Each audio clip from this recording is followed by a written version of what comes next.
The Himalayas can be at their harshest in winter. And yet, as the snow falls on the mountains and the rivers freeze over, scientists have the best chance to study the elusive snow leopard.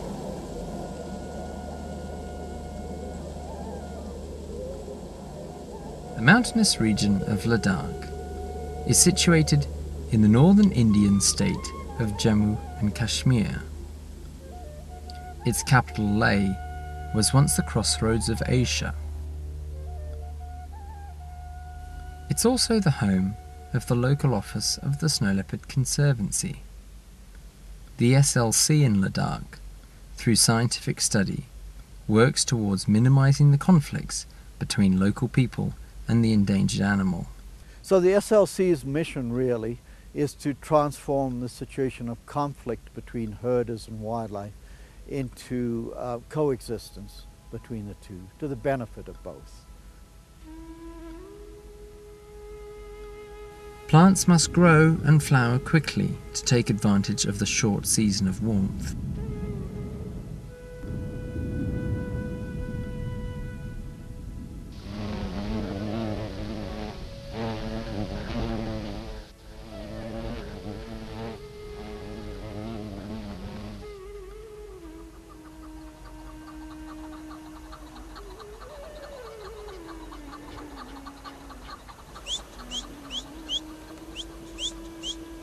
The Himalayan marmot is very active during the warm months, putting on fat that will last it through its long hibernation during winter.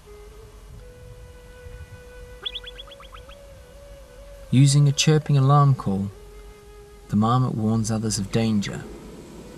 It's often hunted in the summer by the snow leopard.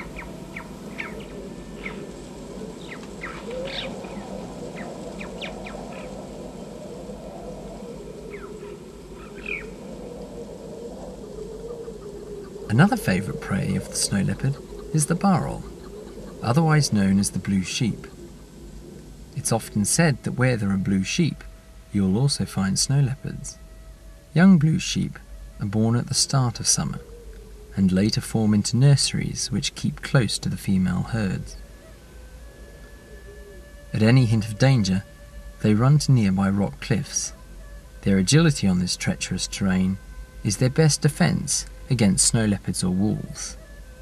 The SLC is conducting counts of the blue sheep and other natural prey species to determine if there is enough animals to sustain the snow leopard population.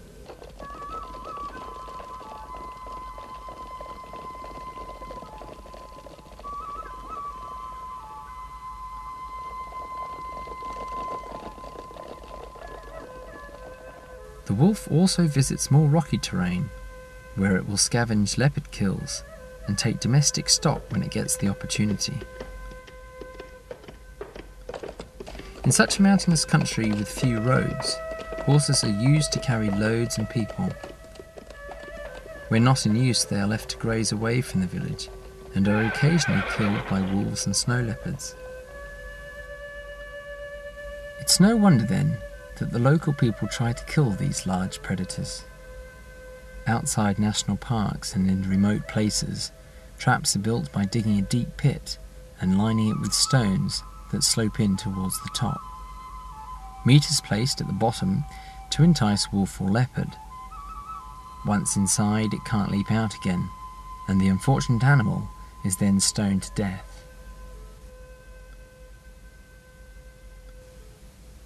To try and prevent this from happening, the SLC holds meetings with local people and explains the benefits of protecting wildlife. Rinchen explains that when there is a healthy population of wild animals around to prey on, the leopard is less likely to attack domestic stock. Sheep and goats are especially vulnerable to predation, as they are small-bodied and kept in nighttime pens that predators can easily enter. The Snow Leopard Conservancy, together with the Ladakhi herders, have constructed strong roofed enclosures to replace them.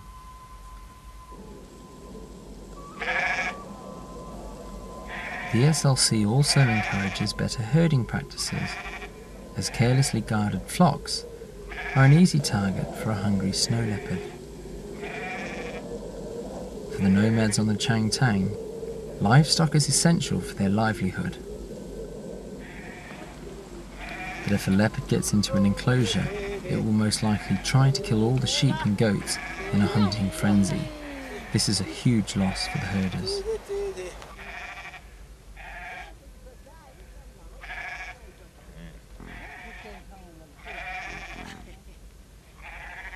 As well as milk, the wool and hair of yak, sheep and goats is important to all rural Ladakhis.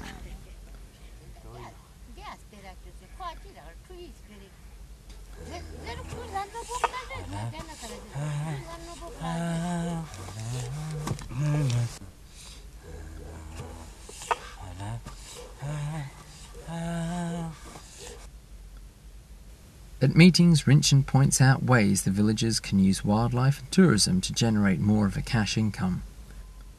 So I'm beginning to train Ladakhi youth in nature guiding so that they can take out visitors that come to the homestays and show them the local wildlife.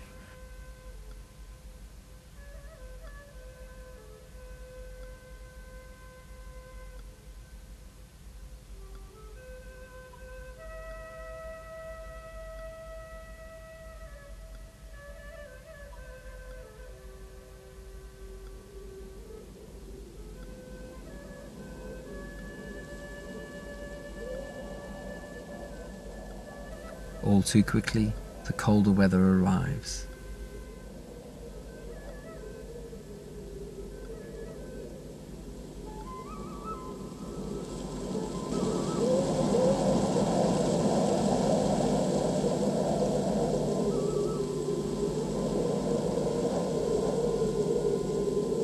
Heavy snow on the mountains is welcomed by the Ladakhis, as it will ensure a good supply of water for the gardens next summer.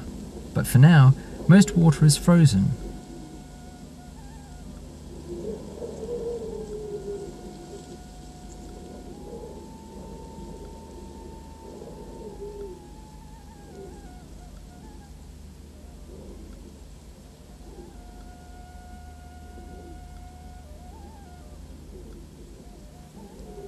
Ibex and blue sheep move lower down on the mountains, where pasturing is easier and the temperature less severe. Seeing the cat is extremely difficult, but it's not hard to find their sign, especially in the fall and early spring when the cats are lower down. And we can do that in several ways. One way is to run what we call sign transects, where we walk up a valley or up a ridge line and we're looking for the scrapes and the feces and the other sign left by snow leopard.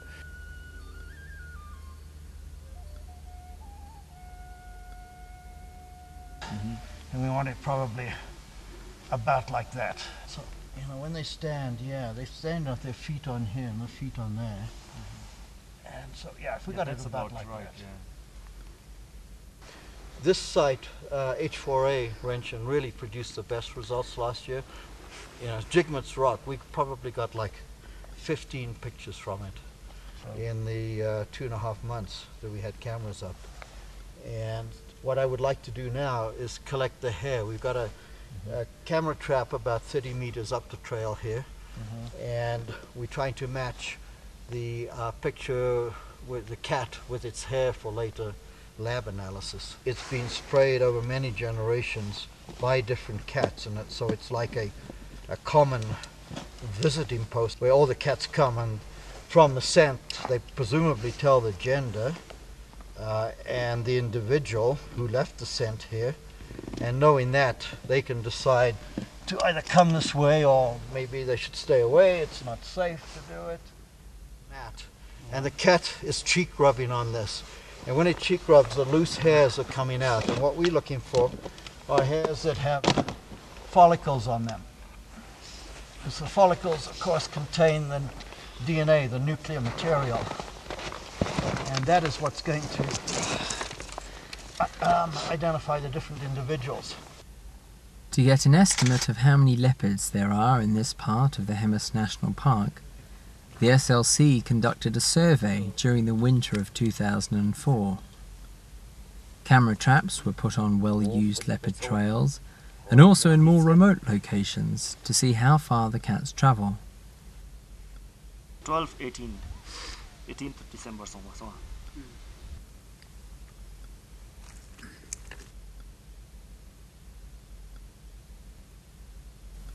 Rod shows filmmaker Hugh Miles how he identifies each snow leopard. Looking for a distinctive marking, he can match photos of the cats. This will help in estimating how many snow leopards are in the Rumbuk area. One is to develop what we call traditional homestays, whereby visitors can experience Ladakhi culture, spend a night or several nights in the home of a Ladakhi family. And for that, of course, obviously the villagers are earning income. They're providing simple meals, there's a simple room that they offer. And so it's a really, I think, very much a win-win situation for both the provider and the visitor.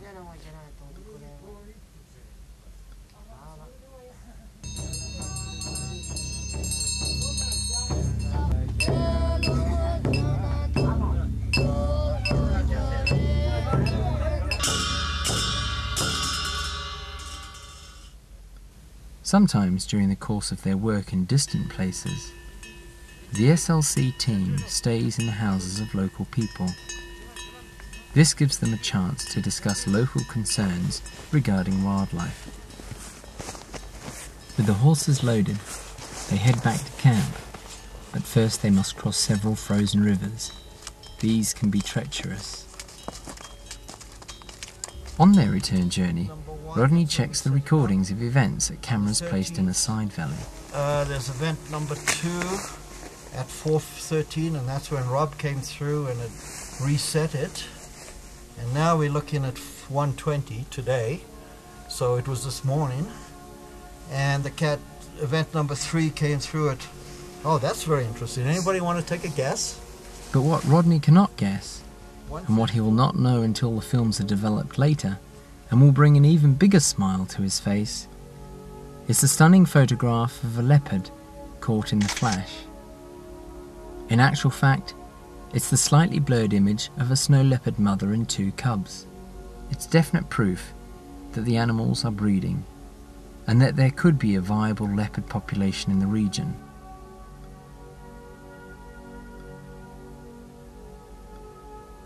It's justification for all the hard work that goes into conserving the snow leopard. And you can help too. Contributions to the SLC will enable them to continue with ongoing projects. The snow leopard and all the other wild animals of the Himalayas can survive. Of course, with a little help from their friends.